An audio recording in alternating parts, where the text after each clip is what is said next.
Por favor, acompáñeme al libro de los Hechos, Hechos de los Apóstoles. Estamos en el capítulo 2 todavía, pero quiero llegar a hacer un recorderis para entrar al siguiente punto, que tiene que ver con la nueva iglesia fundada y que está descrita en Hechos. La semana pasada hablaba del tema de el arrepentimiento.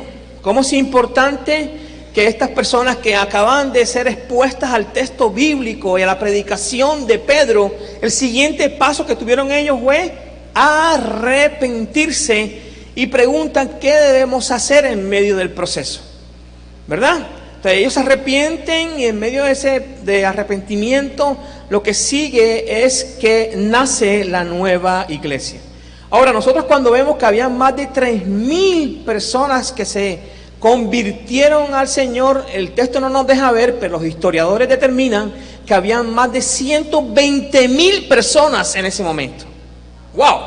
O sea, de 120,000, 3,000 se convirtieron, ¿verdad? Y gloria a Dios. Pero también recordemos algo bien interesante allí. ¿Qué dijo Jesús acerca de nosotros? ¿Qué cosas mayores haríamos? La cantidad de 3,000 fue mayor a lo que pasó cuando Jesús estaba aquí en el ministerio de él. ¿O no fue así? ¿Cuántos se convirtieron? 12. ¿Cuántos estuvieron cerca de Jesús? Multitudes, pero convertidos, no tantos. Y aquí encontramos una conversión de 3,000 insufactamente. Se arrepintieron y nace la nueva iglesia. Vaya entonces conmigo a Hechos capítulo 2, versos 41 y 42. Y quiero que usted tenga en claro el versículo 41, por favor. No me lo borre allí, de su mente, de su corazón. Y les solicito el favor que lo subraye porque esto es bien interesante. Versículo 41. Entonces los que habían recibido su palabra fueron bautizados. Y se añadieron aquel día como 3,000 almas, dice la versión de las Américas. Pero lo que cabe resaltar en este texto dice, entonces los que habían ¿qué? ¿Cómo dice su Biblia? Los que recibieron la ¿qué? La palabra. Y ahí quiero pararme, hermano. Muchas veces nosotros, si ustedes se ponen a revisar, ¿cuántas veces ha recibido palabra usted y yo hemos recibido palabra? Pero ¿cuánto esa palabra nos ha transformado, hemos permitido que esa palabra nos caiga en nosotros y traiga una transformación? Hay gente que conoce la Biblia, hermano. Si nos reunimos todos juntitos a los que estamos aquí y nos ponemos delante de estas personas, son personas que conocen la Biblia más que nosotros, son unos machetes con la Biblia. Pero ¿cuánto permiten que la palabra recibida caiga en su vida y transforme? Ojo con eso. El escritor Lucas no lo deja puesto allí por dejarlo suelto. Recuerde que en el capítulo más atrás, el verso exactamente, en el verso 13 dice, mas otros burlándose decían, estos están llenos de mosto, están borrachos. Si hay gente que vio en ese momento, fueron testigos oculares de la presencia de Dios, truenos, fuego, y dice, están borrachos, ¿cuánto más en este momento? Pero si es necesario tener algo dispuesto aquí, es nuestro corazón. Si tú no estás dispuesto con tu corazón a recibir la palabra que se está dando, en vano se está yendo esa palabra. Y lo que hay en eso, lo que muestra la Biblia en eso, es que hay muchos religiosos que son así. Mucha gente religiosa vivía así. O no eran los doctos, los que crucificaron a Jesús. ¿Quiénes eran? No conocían la palabra, no conocían la profecía. Entonces, ¿por qué no se dieron cuenta que era Jesús? Perdónenme. Y eso es, esta parte del texto es muy relevante para permitir que Dios se venga a mi vida y hable. Ahora, saquemos cálculo nada más. Tú vienes si tú no pelas ni un domingo, todos los domingos del año, no sé cuántos son porque dejé la suma en mi casa. ¿Cuánto? 52. los martes que vienen tenemos aquí de oración, los días de las mujeres, los días de ayuno, los días que se hacen actividades especiales, recibiendo palabra, pero tu conducta y tu carácter es igual. Presta atención a lo que está viendo con tu vida, porque de repente tú no has nacido de nuevo, eres un religioso, eres un fanático, eres pues una persona que vienes delante de aquí en la iglesia, pero no pasa nada. Ojo con eso, porque cuando la palabra cae en nuestra vida, somos transformados. ¿Ok? Entonces vamos ahí. Encontramos que la iglesia viene, recibe la palabra y ellos siguen allí. Versículo 42. Y perseveraban en la doctrina de los apóstoles y la comunión de los unos con los otros, partimiento del pan, ¿verdad? Y de las oraciones. Es un tiempo de discipulado, un tiempo de crecimiento. Habla sobre ello. ¿Qué más encontramos ahí? Partimiento del pan. Recordemos que la cena del Señor ha sido instituida por Él para que nosotros compartamos. Ahora, dentro del texto está hablando de la coinonía. Y la iglesia, que llamamos iglesia, que es la comunidad de Cristo, es un tiempo de coinonía, hermano. Nosotros tenemos que amarnos aquí. Debemos de cuidarnos los unos a nosotros. Tenemos una familia extendida a nivel mundial. Yo amo a mis hermanos, amo a mi papá, amo a mi mamá. Pero mi familia son también ustedes. Gracias, mi amor. Menos mal que tengo un consuelo por aquí, que es mi esposa. ¿Verdad? Son ustedes. Y yo soy su familia. Pero la falta también, hermano, me hace entender que usted no entiende. Me disculpa. Me hace entender que tú puedes venir a la iglesia y ser un miembro de una iglesia, pero no entiendes la irrelevancia de la coinonía, de la comunión que debe existir entre nosotros. Eso no es otra cosa. Y estamos en eso, estamos mal. Hermano, estamos mal. Porque a mí me debe doler lo del otro. Y eso es lo que me dice la Biblia. O si no, entonces ¿qué? Cogemos la Biblia y podemos botarla. Si no hacemos lo que estamos haciendo, lo que dice la palabra de Dios. Suena duro, hermano, pero es realidad. Yo te lo digo porque a mí me lo dijeron. Y yo te lo digo porque el texto me lo dice. Y si tú no lo sabes, no eres consciente de esto, tú y yo vamos a estar un día frente al Señor. ¿Y qué le vamos a decir con toda la carrandanga? Los 50 y qué, hermano, ¿cómo dijo usted? 52 domingos recibiendo palabra y yo hago lo que bien me parece a mí. Ay. ¿Cómo vamos a hacer? Nada más, estoy solamente en una parte del texto. Vamos a seguir para el resto, porque quiero pasar rápidamente por acá. Todos los que habían creído estaban juntos, tenían común todas las cosas y vendían sus propiedades y sus bienes y los repartían todos según la necesidad de cada uno. Y perseveraban unánimemente cada día en el templo y partiendo el pan en las casas, comían juntos con alegría y sencillez de corazón. Alababan a Dios y teniendo favor para con todo el pueblo. Y el Señor añadía cada día a la iglesia a aquellos que debían de ser salvos. Encontramos que Dios nos habla de añade a aquellas personas, pero cuando de repente Dios añade es cuando nosotros cuidamos también a aquellas personas que Dios nos trae. Quiero hacer una pregunta. ¿Cuántas personas son nuevas en esta mañana acá? Levanta tu mano. 1, ¿quién más? 2, bienvenido.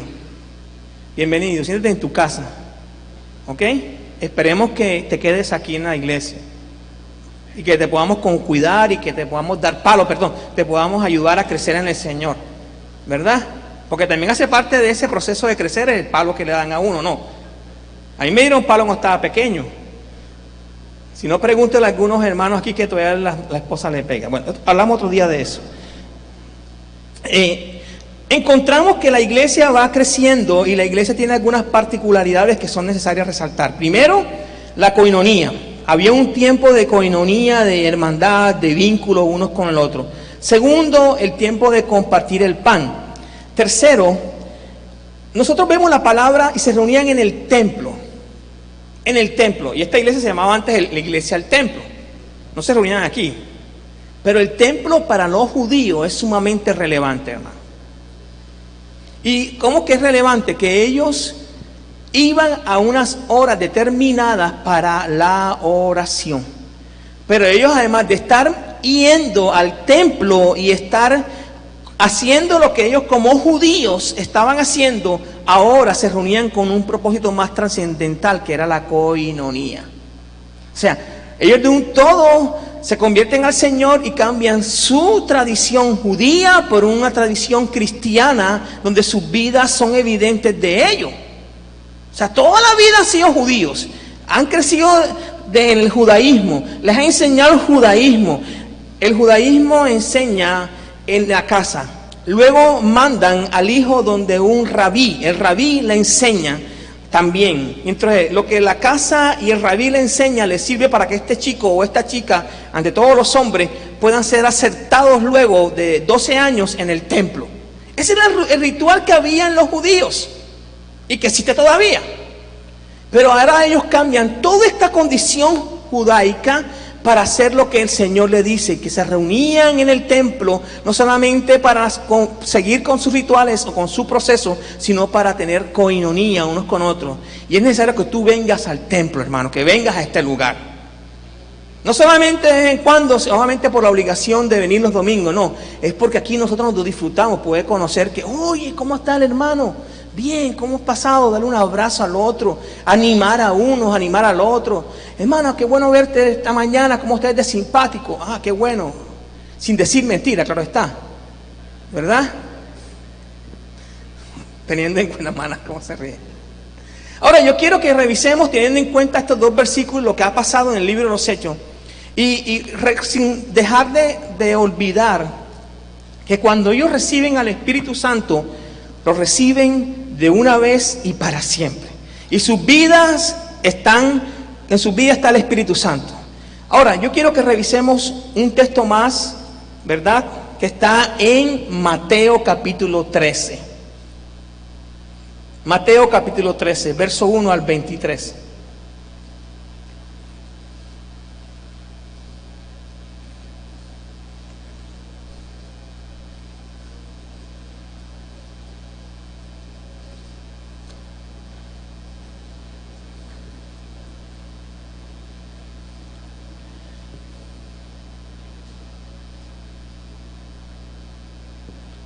Si tú vas a encontrar esta parábola que se llama la parábola de ¿qué? Del sembrador.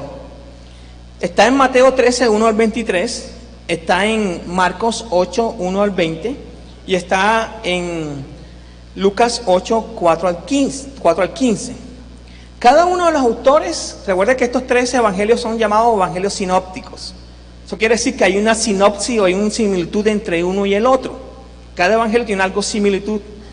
Se cree que todos, y cuando hablo de todos, es que todos bebieron de Mateo, ¿verdad? O sea, Marcos tomó de Mateo, Lucas tomó de Mateo, y con base a esto, cada uno y su apreciación, lo que el Espíritu Santo le dirigió, escribieron el Evangelio.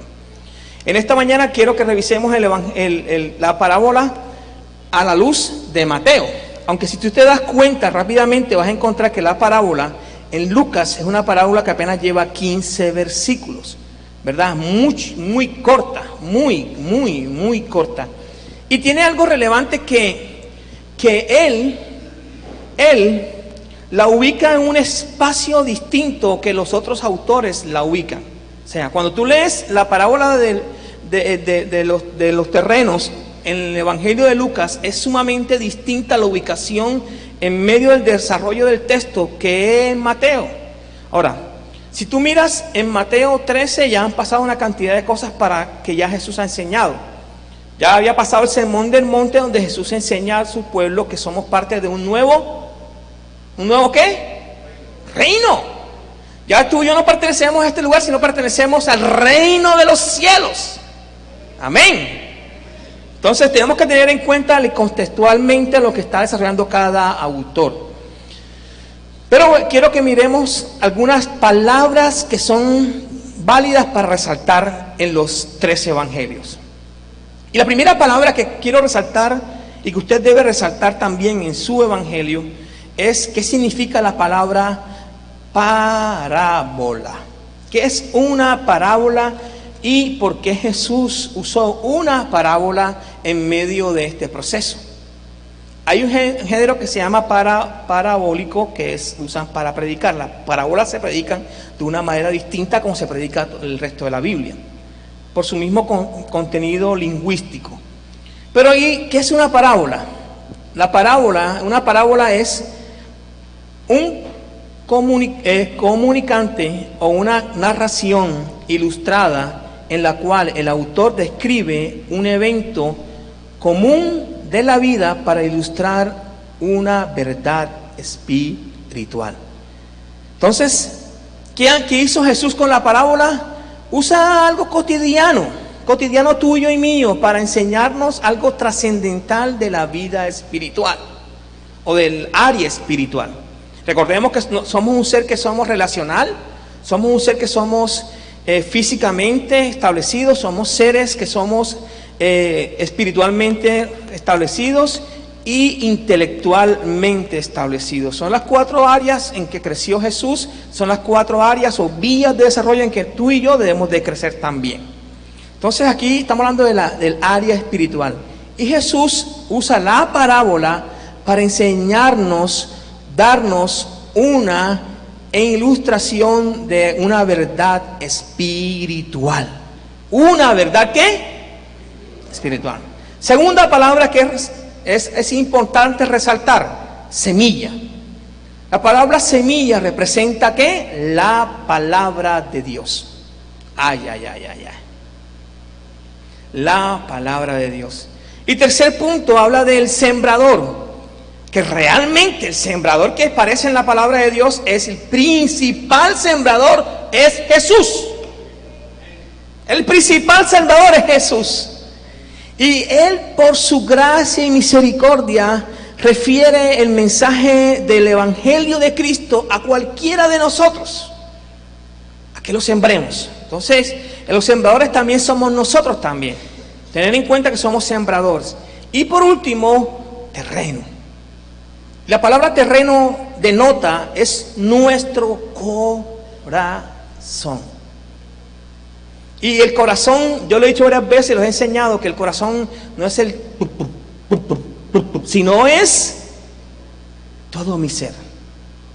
O sea, cuando habla del terreno tiene que hablar con todo mi ser, pero es nuestro corazón acompañado de fe y de obediencia a la semilla, o sea, la palabra que Dios ha depositado en nuestras vidas. Y paro allí. Teniendo en cuenta estas palabras que son muy relevantes para resaltar en la parábola, usted tiene que darse cuenta o tiene que hacerse una pregunta: ¿qué clase de corazón soy yo? ¿Qué clase de corazón somos nosotros? Porque nosotros recibimos la palabra 52 veces al año. Devocionales que son muy lindos de la pastora Dorildi. Ay, pastora Dorildi, qué devocional tan hermoso. Pero aquí dice claramente que si el terreno que es nuestro corazón no va acompañado de fe y de obediencia a la palabra o a la semilla recibida, no tiene nada. O sea, tú y yo hemos podido escuchar la palabra que tú quieras, hermano.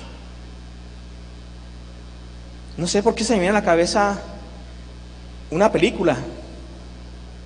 La película de Abogado del Diablo. ¿Quién se la vio algún día? Muy buena, ¿eh? Excelente película. Pero hay una escena donde la mamá del chico, del abogado del diablo, está en el ascensor. Y está el chico, está el diablo y está la mamá. Y el diablo le dice, le recuerda todos los textos bíblicos a esta señora, que es una evangélica puritana, esas mujeres que aman a Dios, que había caído con este diablo, porque la enredó con la lengua. Pero él cita el texto bíblico, cita. ¿Y qué dice la Biblia? Que los demonios conocen la palabra, pero no la obedecen, no la reciben. La reciben. Oye, hermano, qué interesante todo esto donde nos ha llevado Dios, ¿verdad? ¿Ah? Cómo aquellos en Hechos reciben el Pentecostés, pero su corazón está muy distante de Dios. Como aquí en Hechos después viene hablando de que Pedro predica y la gente se convierte a 3,000 personas, y entre medio de esas que se convierten en 3,000 personas, hay personas que reciben la palabra que da Pedro y su vida lo lleva a ser transformados. O sea, esto quiere decir que tu corazón y mi corazón es prioridad. ¿Cómo lo tenemos para recibir la palabra? Que 52 meses o los días que tú y yo recibamos de ella sea para obedecerla. Obedecerla. Y llegamos al punto de nuevo. A Dios no se razona, a Dios se le obedece. El obedecer es mejor que los sacrificios. Él lo he dicho varias veces. Y encontramos que Jesús lo que quiere que tú y yo hagamos es obedecerlo. Ahora, si tú no obedeces a Dios en cosas pequeñas, ¿cómo tú puedes obedecerlo en cosas más grandes? Cuando tú y yo somos expuestos a la palabra de Dios, sea quien la predique, quien sea, nosotros vamos a ser cambiados. Sencillamente. Ahora, hay gente que dice, yo me voy para una iglesia aquella porque a mí me gusta que el Espíritu Santo, claro, el Espíritu Santo está en ti, mi hermano, y está en mí. Depende de ti y tu relación con Él, si tú no lo contristas, ¿verdad? Para que tú puedas ver esa manifestación y ese gozo, esa respuesta del Espíritu Santo, el fruto del Espíritu Santo en nuestra vida. Y lo digo así fácilmente. En estos días sucedió algo con mi papá llevándolo. Entonces mis hermanos, la pelotica, ¿sí me entiendes? ¿Quién lo lleva? Y al final llegó la pelotica donde mí. Yo sabía que lo iba a llevar. Pero en medio de eso yo comencé a tener rabia, hermano. Rabia porque me parecía injusto que mi papá, sea lo que sea mi papá, que ha sido un buen papá en medio de todo y su incapacidad que tiene en muchas áreas de su vida, hay que atenderlo. Eso se llama honrar, se llama respetar. Y Dios nos manda a honrarlo. Pero me da rabia era con mis hermanos y me sentía apurado y tuve que entrar a la presencia de Dios y decirle: Señor, tengo una rabia que me como al que sea por encima. De veras, así se lo dije al Señor. Tengo una rabia. Y lloré, pataleé y llevé a mi papá con todo el amor que necesitaba ser llevado. Porque eso es normal de nosotros, nos puede dar rabia. Pero no podemos permitir que esa rabia sea algo sine qua non todo el tiempo en mi vida. Porque entonces, ¿dónde está el Espíritu Santo? ¿Dónde está viviendo mi vida? Con la tentación, ¿verdad? Los que somos hombres, una mujer, wow, bella escultura de Dios, perdóname. Eso está deshonrando a Dios.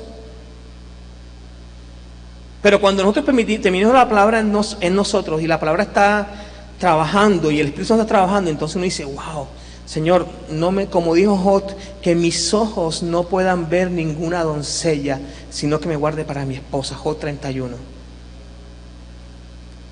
Dios, porque vivimos para Él. Porque mi vida pertenece para Él. Porque lo que yo lo que debo de ver y vivir debe ser conforme a eso. ¿Qué más nos muestra el tema? Estos 4 puntos, téngalo bien claro. Dice entonces vamos a revisar un poco la parábola. Aquel día salió Jesús de la casa y se sentó junto al mar. Y se le juntó mucha gente. Y entrando en la barca se sentó y toda la gente estaba en la playa. Miren que algo bien interesante nos muestra el texto. Jesús hace una diferencia entonces entre la multitud, y que siempre va a haber multitud detrás de Jesús, y aquellos que están con ellos en la barca. Y les habló muchas cosas por parábolas, diciendo: he aquí el sembrador salió a sembrar, y mientras sembraba, parte de la semilla cayó junto al camino. Y vinieron las aves y se la comieron. Parte cayó en pedregal, donde no había mucha tierra, y brotó pronto, porque no tenía profundidad, ¿qué? De tierra. ¿Y cuál es el terreno? No, ok, el terreno es mi corazón.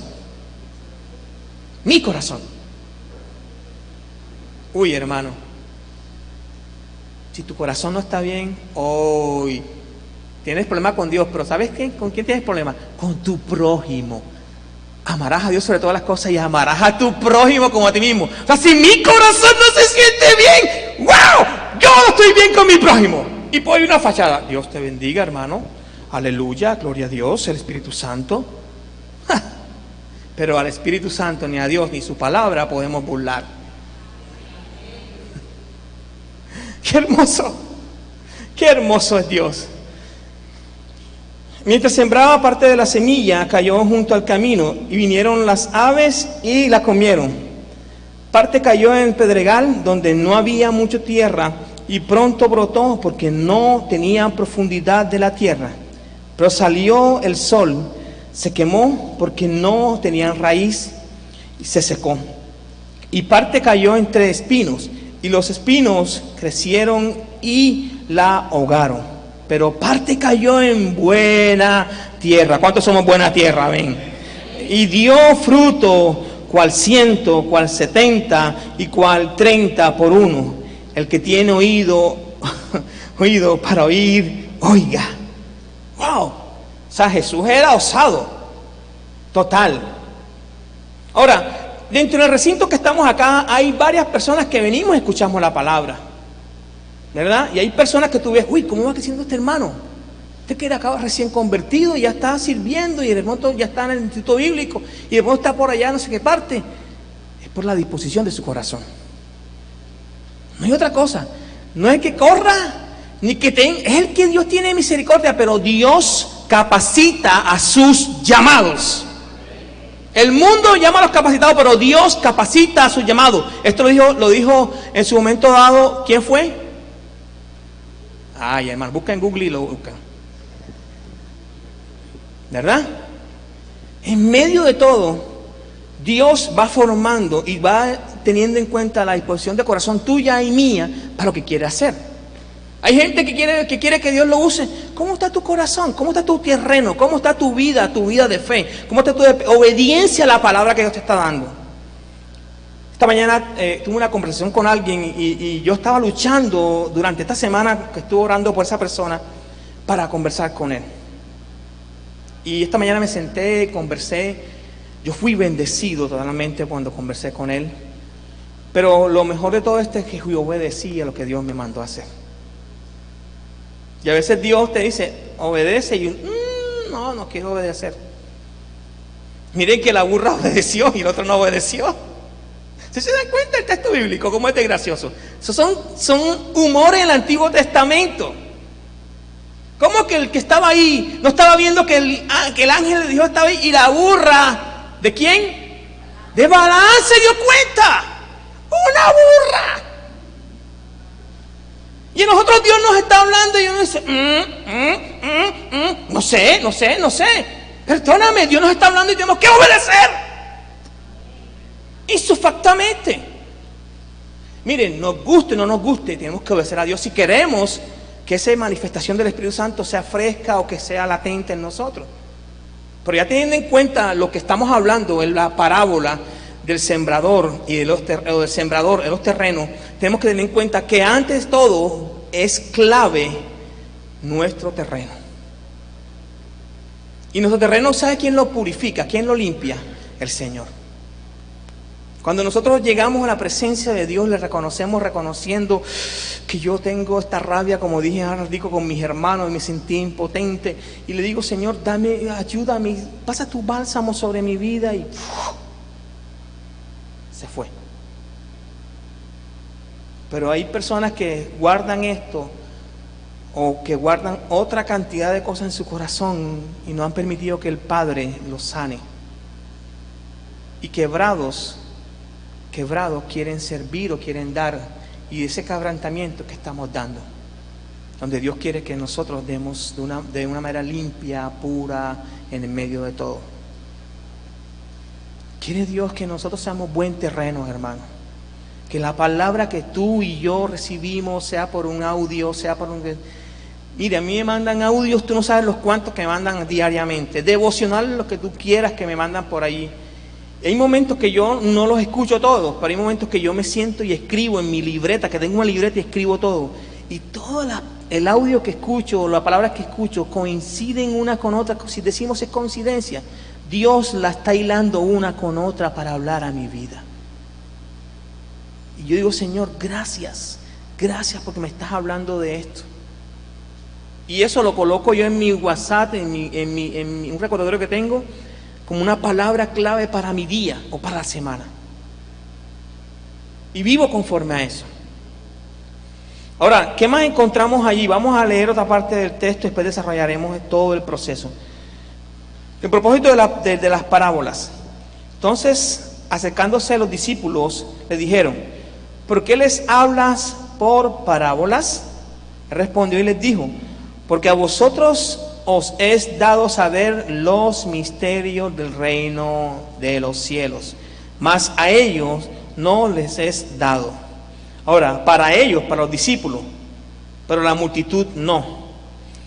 Porque cualquiera que tiene, se le dará y tendrá más. Pero al que no tiene, aún lo que tiene se le quitará. Pareciera que Jesús fuera injusto. Por eso les hablo por parábola, porque viendo no ven y oyendo no oyen, ni entienden. O sea, a pesar de que está enseñando algo bien trascendental, ellos no entienden. De manera que se cumple en ellos la profecía de Isaías, porque dijo, de oído oiréis y no entenderéis, y viendo no veréis y no percibiréis, porque el corazón de este pueblo sea ¿qué? ¿Sea qué, hermano? Ay. Yo tengo ganas de llorar, hermano. El corazón se ha engrosado. ¿Qué es el corazón? Recuérdenme. ¿Ah? Todo el ser. ¿Qué más representa? El terreno. O sea, si tu corazón se ha engrosado y están hablándole, tú no lo vas a entender. Hermano, tú lo habías leído, ¿cierto? En el texto bíblico. Seguro que sí. Pero ¿cómo Dios está diciendo cómo está mi corazón? Y lo digo por Harold, porque esta palabra me la dio a mí Dios y yo decía, wow, Dios, ¿cómo estás tratando conmigo? ¿Cómo está mi corazón? ¿Cómo está tu corazón, hermano? Mira, si nosotros no estamos un corazón dispuesto al Señor, lo demás se va a ir por derecho. Ah, pastor, pero tú no tienes en cuenta lo que dice Isaías 54, que ninguna palabra reza a él vacía, sino que cumple el propósito por el cual envió. Claro que sí, yo creo en eso. Yo soy una respuesta de esa palabra. Pero yo reconozco que cuando yo vine aquí, vine borracho y Jesús me tocó, yo decidí, echaba pescado con todo lo demás y comencé a seguir al Señor. No perfecto, porque no somos perfectos ninguno, pero tomé una decisión y vine. Yo quiero que alguien me disipule, yo quiero que alguien me guíe. Y ahí está el pastor Alberto, que él abría su casa, abría con la pastora Tomasita y me sentaba y me decía, a veces me contaba parábolas o historias y yo eso aprendía textos bíblicos. Porque yo tenía a mi disposición. ¿Te acuerdas de Omar, no? Que Omar vino a una campaña aquí, y Omar vivió en la casa de Juan y de Gloria, y él cuando me veía pasar, oye, venga para acá. Pero hay gente que no le gusta eso, hermano. Si no quiere vivir una vida tranquila, no me molesten, yo hago lo que yo quiera. Bueno, vive tu vida. Pero sabes que al final vamos a ser juzgados por esta palabra. Y tendremos que darle cuenta a Dios por ella. Nos guste o no nos guste, es una realidad que el texto bíblico nos las expone y que tú lo sabes y yo lo sé. Y yo quiero encontrarme contigo en el cielo. Dice la palabra que nadie de pronto no nos conoceremos, pero yo quiero encontrarme contigo en el cielo, hermano. Por favor, te lo pido. Vive la palabra de Dios, vive, permite que el Espíritu Santo te guíe en medio de todo. Y si hay alguna grosura en tu corazón, en tu vida, en tu terreno, pide al Espíritu Santo que venga y la limpie totalmente. Porque un día, tarde o temprano, tú y yo tenemos que presentarnos delante de Dios. Ese día, ¿con qué le vas a hacer? ¿Qué le vas a decir? Una de las cosas que yo me molesta es ver cómo nosotros los evangélicos somos muy dados a justificarnos nuestras conductas. Me duele y tengo dos sentimientos encontrados ahí. Me duele por un lado, por otro lado me da mucha rabia. Porque lo más lindo es que tú y yo reconozcamos cómo estamos. Cuando alguien te hace un requerimiento, cuando alguien te dice algo, pero uno comienza, no, que no sé qué, que no sé cuándo, no. Ya. Hermano, yo estoy en pecado, yo he hecho esto, está mal. Esta mañana estaba con el servidor y le dije, bromeando a una de las servidoras, hermano, ¿usted está mal? Me dijo, sí, pastor, estoy mal. Qué lindo. ¿Y por qué está mal? Por esto y esto. Pero yo estaba bromeando. Pero ella reconocía en la broma, reconocía la situación que estaba viviendo. Qué hermoso. Pero hay gente, hermano, tú estás como mal. No, yo estoy bien, pastor. El Espíritu Santo me habló esta mañana.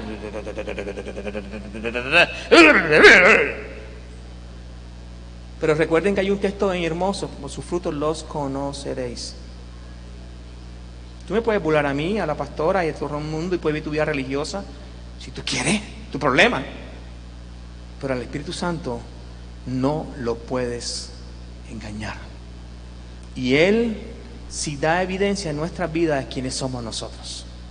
Amén. Vamos a orar. Hemos sido bendecidos, hermano. Dale un fuerte aplauso entonces, pues.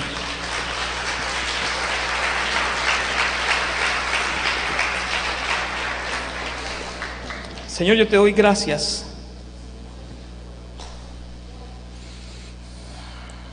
Gracias por estar aquí, Señor.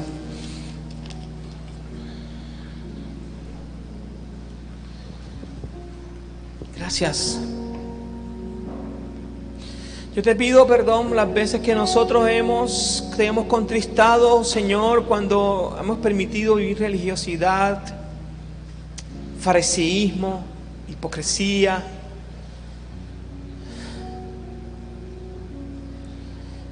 Ver la vida de muchos hombres de Dios, veo en la luz de tu texto una frescura de tu presencia, una frescura de tu gracia,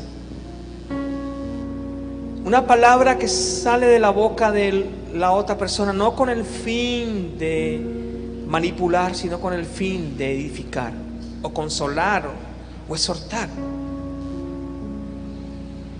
Tú lo sabes.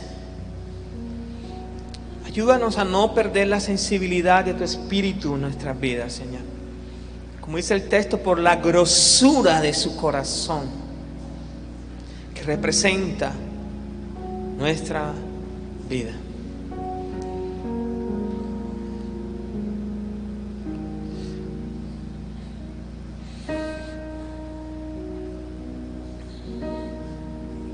Hágale, Señor. Aquí estamos nosotros.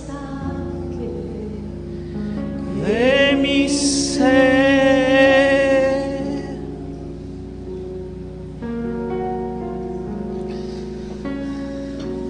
úneme a tu río, dame vida.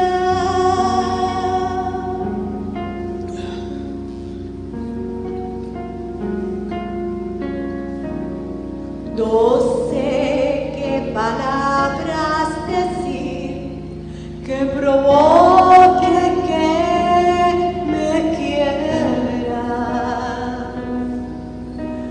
más de